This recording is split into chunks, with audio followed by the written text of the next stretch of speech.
Salam, selamat pagi, salam. Puji Tuhan, sehat-sehat Bapak Mama, amin. Yang belum pakai masker nanti pakai kalau ada. Jadi terima kasih karena kita taat kepada protokol kesehatan. Kalau saya sendiri di sini jadi saya aman, tapi saya masker ada. Tapi jangan pakai handuk nanti pingsan. Jadi pakai biasa-biasa. Oke, saudara. Ada 3 bahaya kita baca dalam teks kita. Tema kita pagi ini adalah bertumbuh dalam kedisiplinan rohani sebenarnya. Ada 3 bahaya yang Paulus bicara kepada Timotius karena ada orang-orang yang datang menyebarkan ajaran sesat. Kemungkinan orang-orang itu menganut paham gnostik. Orang gnostik itu prinsipnya adalah akal budi adalah pengetahuan paling tinggi dan intinya manusia bisa selamatkan dirinya sendiri. Banyak. Mereka datang dan ajarkan 3 ajaran sesat. Pertama, larangan menikah. Kira-kira kalau ini orang datang dipetuk, saudara-saudara terima pesan. Dia bilang, janganlah engkau menikah. Pak Wakil, Pak Sek terima pesan. Son terima, itu masa saudara itu. Larangan menikah.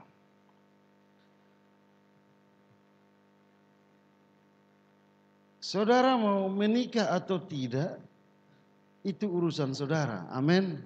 Nah, itu pilihan. Orang mau menikah nah kenapa coba? Kita yang sewot. Dulu nona-nona dong tanya saya waktu saya belum menikah. Kapan nikah? Saya dalam hati lama-lama saya nikah ame buang seluruh.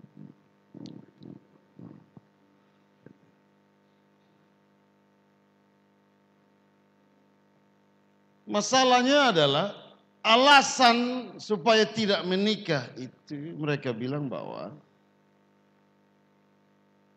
manusia bisa mendapatkan pembebasan diri tanpa membutuhkan orang lain. Dan ini sebenarnya bagus. Saudara, kita nih pengalaman menikah nih kadang kita naik ketemu istri yang pendiam. Amin. Kita bikin salah juga dia senyum sah. Mana ya ame yang kurus padi Bapak? Saya kasih tahu. Yang sama kayak mall padi itu.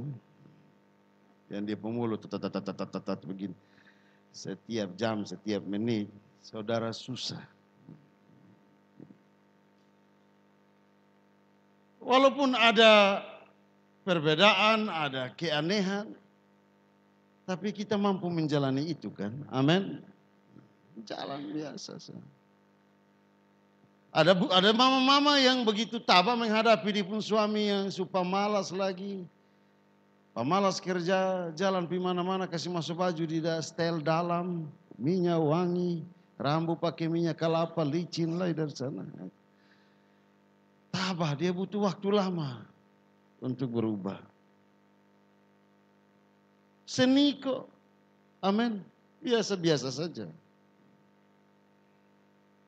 Menikah itu bukan dosa. Jadi kata Paulus pemaksud itu adalah mau nilai apa-apa pakai firman Tuhan. Menurut firman Tuhan, menikah itu bukan dosa. Amin.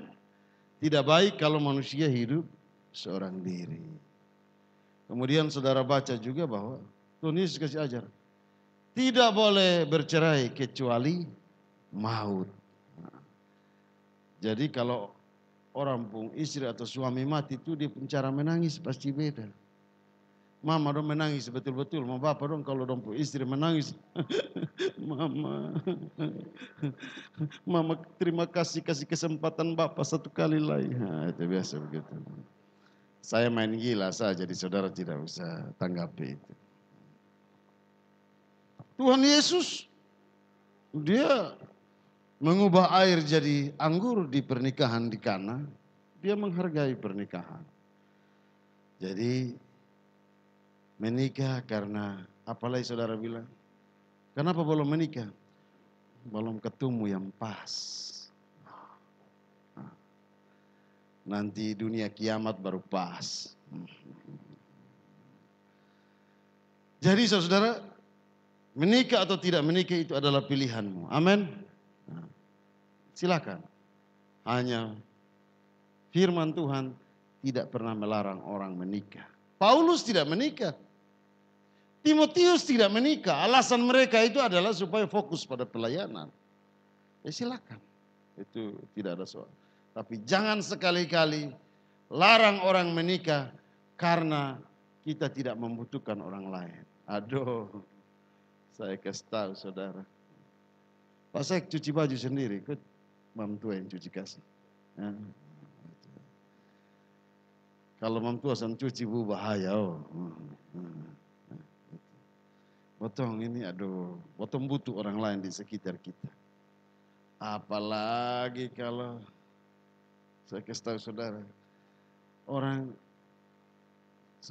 yang dia punya istri mati, kok dia masih muda itu, yang suami yang dia punya istri mati, saudara perhatikan, dia punya baju dong, kalau suami tahu setrika, kok dia dari sana datang, betul dia kasihan. Jadi kalau saudara tidak butuh orang lain, keliru. Kedua, larangan tentang makanan. Saudara mau makan apa silakan. Mau makan apa silakan. Dan kita manusia ini pemakan segala tuh. Betul ke sana? Lihat. Pohon di pembatang juga potong makan. Tebu. Iya tuh. Daun juga potong makan, akar juga pemakan. Ubi itu. Binatang semua. Usus juga potong makan, limpa juga potong makan. Yang potong buang itu hanya empedu. Tai juga potong makan. Bukan binatang, tapi tai minyak itu. Potong makan tuh. Ya tuh. Ya tuh. Betul tuh. Itu juga potong makan. Potong makan semua, sana ada masalah. Tidak ada soal. Orang larang makanan. Jadi ada ajaran bilang jangan makan ini dan makan itu. Biasa makan, tidak ada soal. Yang penting karena dia sesuai hobi dan selera, makan juga jangan sampai sesak napas. Makan sampai nah itu bukan makan lah, itu parakus. Kemudian jangan makan orang pemakanan. Makan yang saudara punya. Jangan saudara pencuri orang pu ubi, tanam. Orang pun pisang, tanam. Makan apa silakan. Tentang makan ini ada satu cerita saudara. Satu ketika ada satu nyong, dia ini anak manja. Anak manja. Dari kecil manja sampai besar. Nah dia nih karena manja, dia kalau sakit disentan. Nah satu kali dia sakit panas, demam biasa. Tapi karena anak manja dia sana mau makan, sana mau minum. Nah ini panas main naik terus. Amin. Dia punona datang kau bujuk-bujuk sandia dia sana mau. Dia bilang biar sudah, sana mau. Makin hari makin parah, masuk rumah sakit sana sembuh-sembuh. Dia punona jengkel, bawa dia pun kawan kantor, datang liasan dia baru dia punona bilang begini. Sayang, lu pasti mati. Karena belia lu sana makan minum ini pasti lu mati. Tapi sebelum lu mati, beta tahu selalu bahwa ini nyong yang ini bepung kawan kantor. Di semua udah beta lama mah, beta tolak karena beta perasaan selalu. Tapi karena belia lu semua mati, paling kurang beta bawa dia memang supaya sebelum lu mati juga lu tahu. Kalau lu mati nanti yang jaga beta dan menikah dan dia ini dia sudah ini. Dia dengar amin, saudara, dia bangun ini, dia makan, kuat, sembuh memang. Mungkin potong pu istri atau suami sakit, potong pi omong begitu. Sesuatu ketika begitu. Potong pi istri sakit, potong bawa satu perempuan datang. Potong lihat-lihat sendiri, mama semua mati. Mama sebelum mama mati, mama lihat. Ais, nampak saya baking begitu.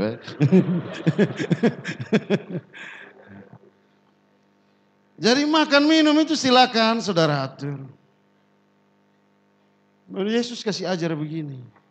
Kan di perjanjian lama itu memang ada larangan-larangan. Tetapi setelah Yesus itu di ajaran adalah bukan apa yang masuk. Tetapi apa yang keluar. Bukan apa yang masuk.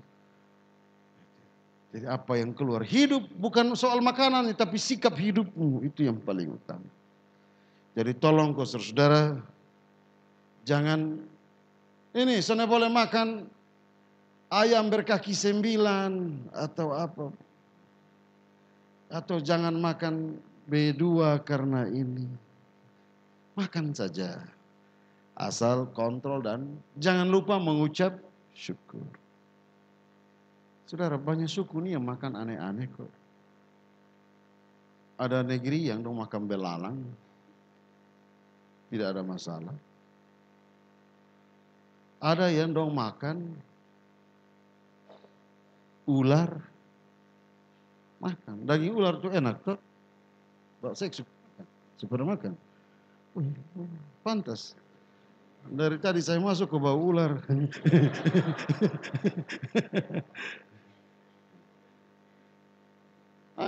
Makan tikus biasa saja, itu tidak ada soal. Orang pun pilihan.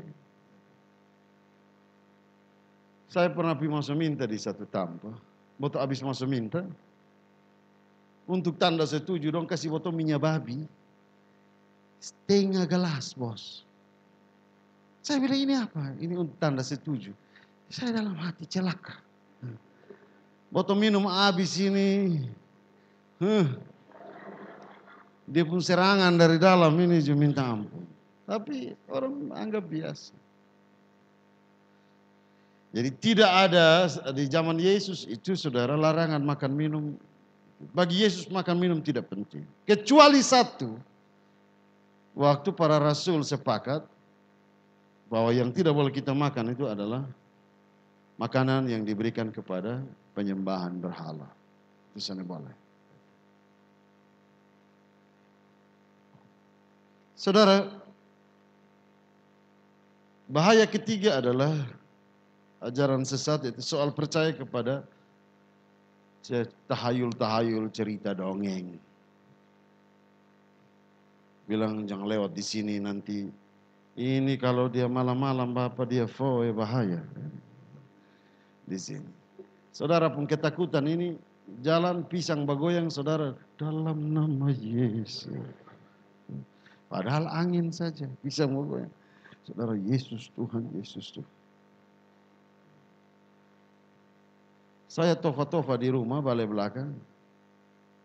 Saya jemaat datang di rumah, kan saya pakai kain putih tuh. Tutup kepala.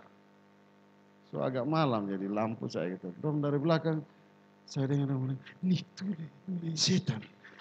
Ini setan. Saya diam-diam. Dong mulai. Dalam Tuhan. Dong lihat saya. Saya angkat kepala, kau berhenti menyanyi sudah, ini saya. Jangan percaya pada tahayul-tahayul. Tradisi penting.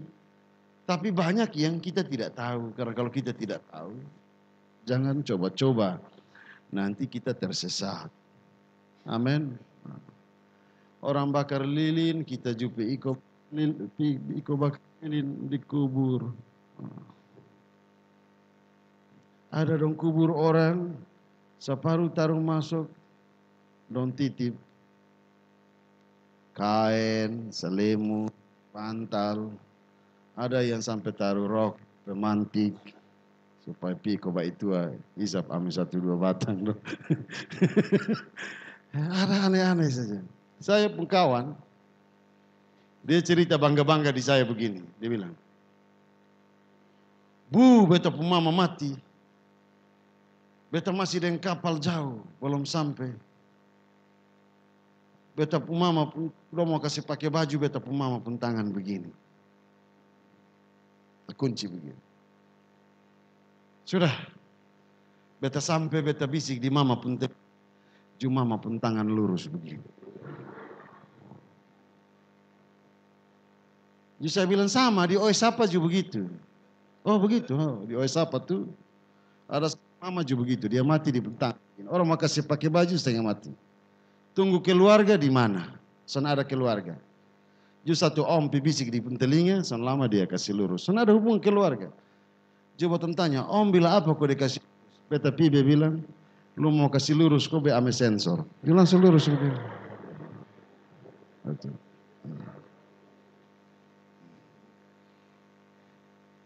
Jadi jangan percaya kepada tahayul-tahayul, cerita-cerita yang menyesatkan. Amin.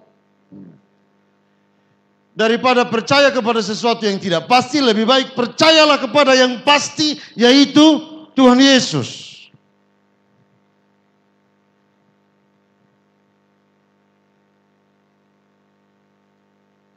Apa yang disampaikan oleh Paulus, intinya adalah, saudara boleh bikin apa saja silakan, memilih melakukan apa saja silakan. Tapi awas, ada bahaya dari pilihan hidup adalah di setiap saudara pilihan hidup itu selalu ada bahaya dosa. Bakawan dengan orang baik. Laki-laki dan perempuan jalan sama-sama baik. Ojek baik. Tapi ojek orang pu istri itu juga ada bahaya. Jadi supaya bukan soalnya usaha ojek tapi jaga-jaga juga. Apalagi saudara mulai naik gunung, gas, komam tua juga mulai tak angka dari situ. Belum gas jadi sudah tak angka memang. Ada potensi dosa di setiap pilihan kita, amin. Apapun pilihan kita, ingat hati-hati bergaul atau bikin apa saja, selalu ada potensi dosa di situ. Karena itu tidak ada jalan lain kecuali kita belajar untuk pahami diri baik-baik sebagai murid Kristus. Murid Kristus. Paulus kasih ingat itu di Timotius, ulang-ulang. Saya yakin engkau bisa Timotius, karena sejak kecil engkau dibiasakan dengan didikan orang tua yang taat. Didikan orang tua yang taat. Saya yakin engkau bisa Timotius, karena Timotius ini seseorang yang setia menemani Paulus dalam pelayanan. Dia mendengar. Orang yang setia jalan dalam pelayanan tuh dia lama-lama dia bagus. Ini saya di mana-mana tuh Om Robi, Om Bayu, Om Fred, don dampingi saya syuting. Dong edit video, dong dengar khotbah. Sekarang dong khotbah lebih hebat dari semua orang. Karena dong dengar tiap hari. Dong pu hidup sulain. Sulain, saudara-saudara. Orang membiasakan diri dengan satu kebiasaan, lama-lama dia terbentuk di situ. Saudara bergaul dengan orang yang tukang pencuri, saudara tidak pernah pencuri, tapi lama-lama awas, saudara bisa jadi tukang pencuri kan? Amin.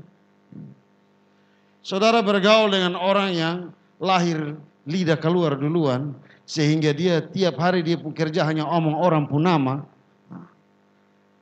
Itu saudara pelan-pelan bakawan, lama-lama saudara ju ahli gosip. Orang jalan saudara bilu lihat itu tanta doh kenapa? Aduh Tuhan dia mau cepat haken tuh lu lihat. Aduh cici lihat perok doh. Aduh. Orang lihat tuh lihat di kumis doh. Aduh. Semua sana ada yang betul. Kadang botol ni kuat nilai orang mah. Botol. Ada satu nyong, satu dia bilang, ih, nona tisal ketal jelek.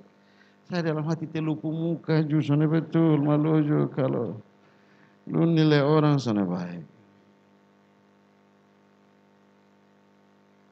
Paulus yakin karena Roh Tuhan, Roh Kudus tidak pernah berhenti menolong umatnya. Amin. Begitu. Jadi 3 keyakinan Paulus. Timotius dididik sejak kecil. Mulai pemuda dia ikut Paulus dalam penginjilan. Yang ketiga, tuntunan karya Roh Kudus. Itu yang Paulus pun yakin. Meski begitu kata Paulus, supaya bisa jaga diri menjadi murid Kristus yang baik, tidak ada jalan lain kecuali disiplin rohani. Saudara dididik di keluarga yang taat beriman, kuat berdoa, beribadah. Tapi kalau saudara sendiri tidak memberi hati, maka saudara akan nol. Nol.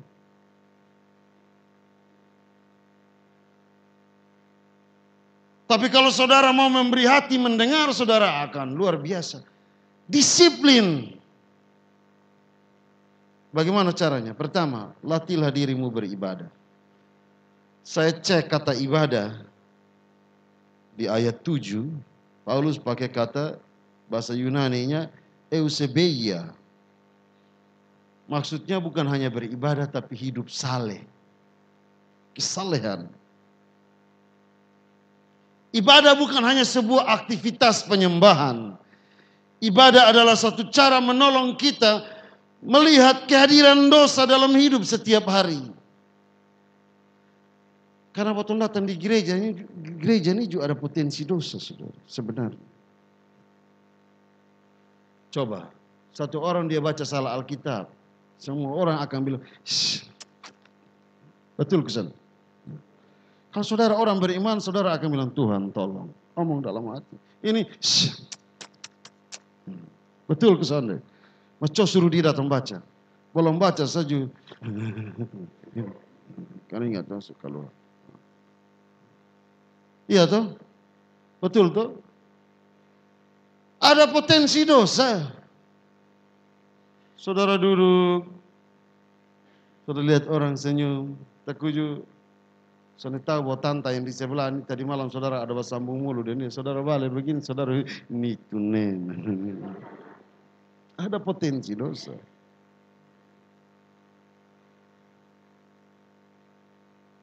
Tapi ibadah itu kita lakukan rutin terus menerus. Menolong kita supaya kita lihat. Oh di keadaan apapun ada potensi dosa. Karena itu saya berhati-hati.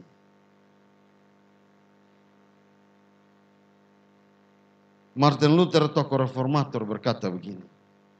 Hidup manusia itu ada dalam 2 lokus tempat. Yang pertama disebutnya altar.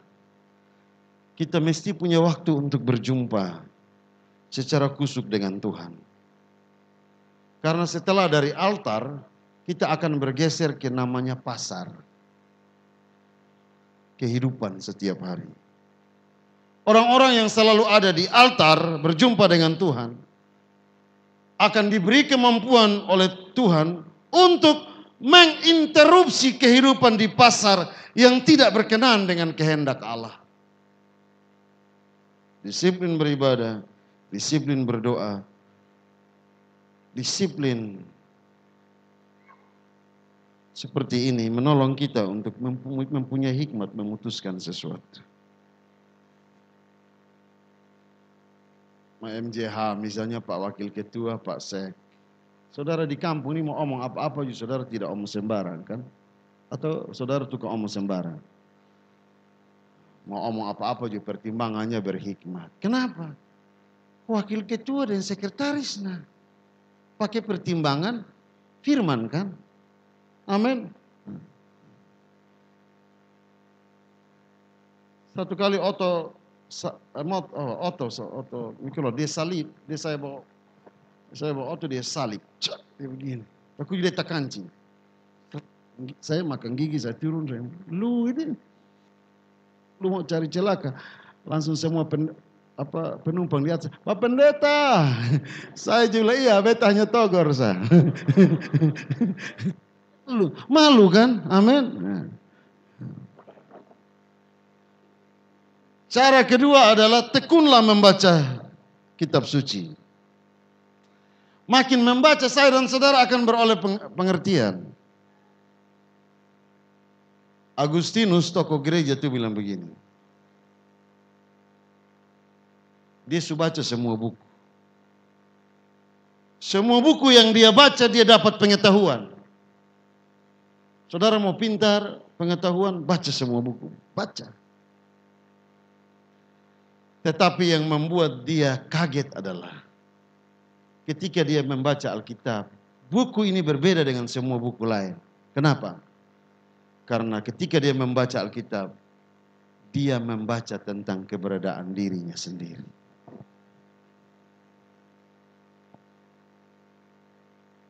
Waktu waktu membaca Alkitab, misalnya waktu bilang, Tuhan Yesus bilang, siapa yang merasa tidak berdosa ambil batu dan lempar ini perempuan berzina. Bapak-bapak waktu baca itu, bapak-bapak rasa malu ke sana. Malu ke sana. Bapak-bapak malu ke sana. Sekarang kita cek ya. Ini saya jangan cek jemaat, saya cek. Bapak wakil. Bapak baca firman toh? Betul toh? So ada istri toh? Anak 2 toh? Oh, oke. Tapi dah pelian nona cantik bapak pemata lari-lari ke sana. Ini kasih tahu ke saya saja. Coba bapak jawab saya ke saya.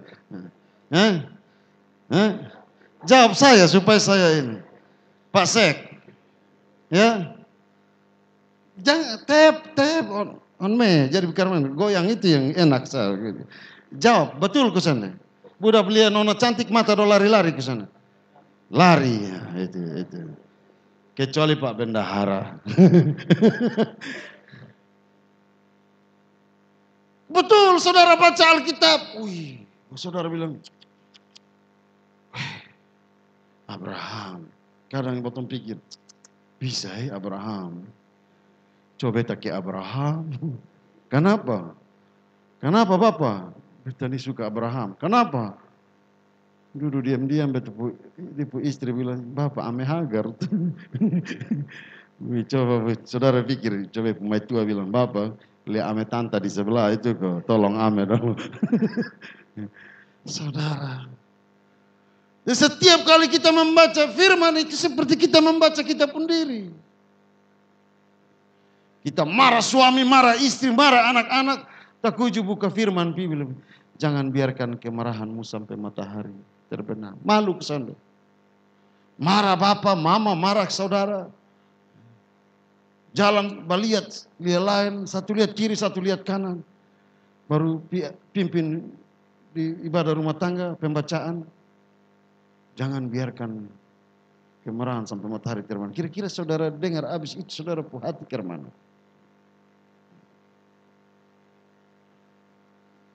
Saudara jadi seseorang yang penting.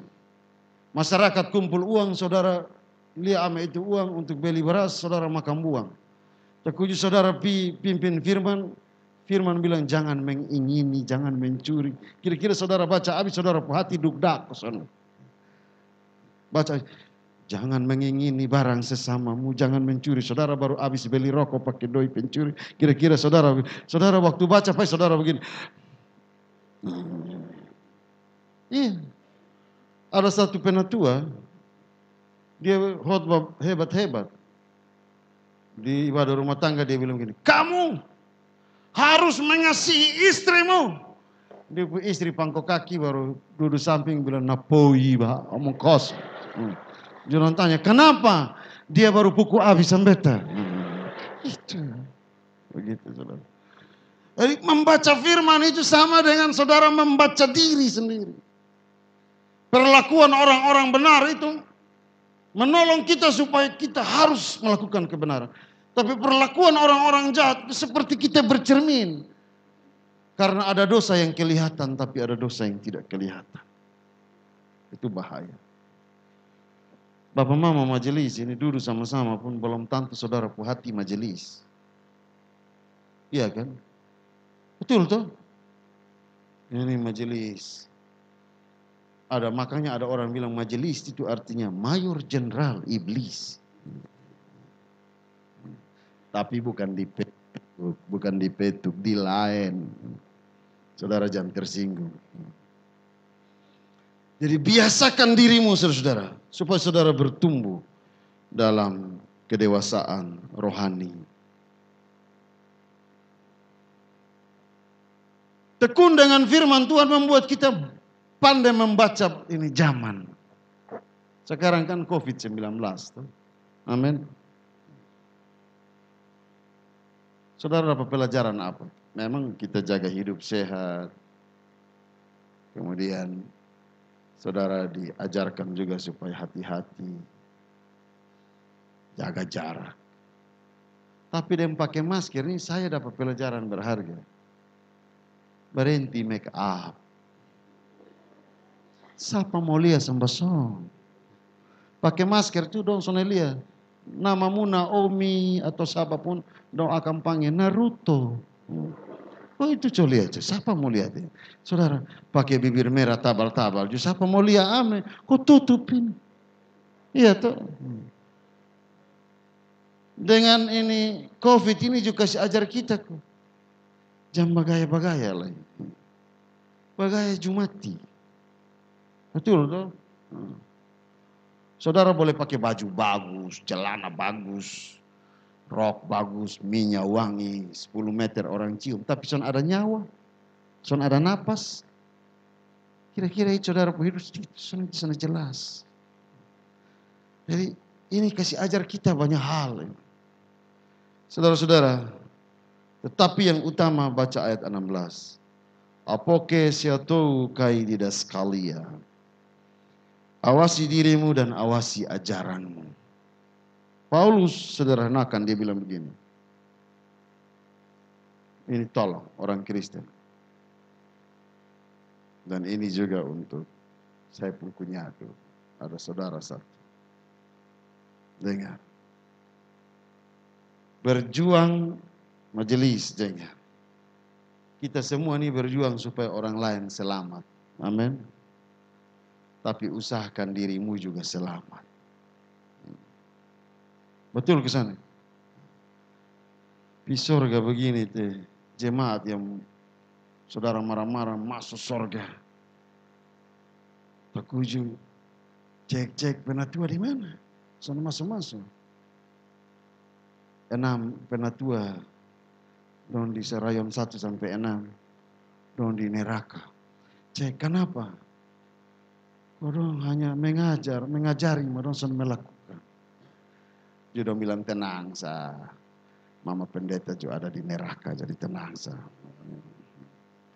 Baru mama pendeta bilang tenang, ketua klasis juga ada di situ. Nah saya bilang tenang, bendahara klasis juga ada di sini. Cek lewat yang tukang syuting 3 orang juga ada di situ. Jadi saudara, kehidupan ini pada ujungnya, kenapa minta supaya kita disiplin? Karena tujuan hidup ini di akhir itu ialah keselamatan. Kita disiplin ini kan, saudara kasih persembahan, berdoa, ini. Saudara beribadah, kan tujuan akhirnya selamat kan? Amin. Itu tujuan akhirnya. Itu sana ada lain. Orang mau pukul kita juga kita bilang maaf kakak. Istri marah-marah kita sampai dia bilang, cek ke sana. Kita juga, makasih mama. Padahal cek ini, coba bilang makan baik. Dia bilang, waktu kan kalau mama makan, cek. Kita makasih ma, dalam hati becek ya seluruh. Tapi kita biasa karena kita tahu ada tujuan akhir yang lebih besar kan. Amin. Amin. Saudara pun pengalaman, saya pun pengalaman, ini terakhir. Ini saya kesan akan lupa, ini pengalaman paling buruk. Saya pernah muat saya punya istri, kami ada kegiatan di Soe, jadi kegiatan di Soe. Dia suruh saya bawa motor lari kincang. Kami tugas di niki-niki. Karena lari kincang, sampai di Nule, anjing lari potong. Langsung ada pilihan lain. Kalau saya silih berarti kami merayap dan fatal. Saya tabrak sudah. Untung tak goyang begini macam jatuh. Ini pemilik anjing ini dia menangis, dia keluar. Ya Allah, Asule. Ini dia menangis, dia aja saya terjemahkan. Saya bilang dia mama mati dari kecil kok. Tiap hari beta kasih minum susu toko. Saya dalam hati payah. Susu toko dia potong payah sih. Betul. Jadi karena dia menangis, waktu mau buru-buru, mam tua bilang begini, pendeta bilang, sudah bapak berhenti menangis, bapak potong bayar. Bayar berapa? Dia pemais mati dari kecil, susu toko. Iya bapak kasih tahu berapa? 1 juta. Wah ibu pendeta terlalu jengkel. Anjing apa kok 1 juta, anjing kecil anak begini saja 1 juta. Tapi habis orang semua nangis, nah, bayar. Mam tua, begitu lewat naik motor mau jalan dia mengamuk saya, lari pelan-pelan. Padahal dia yang suruh saya lari kencang.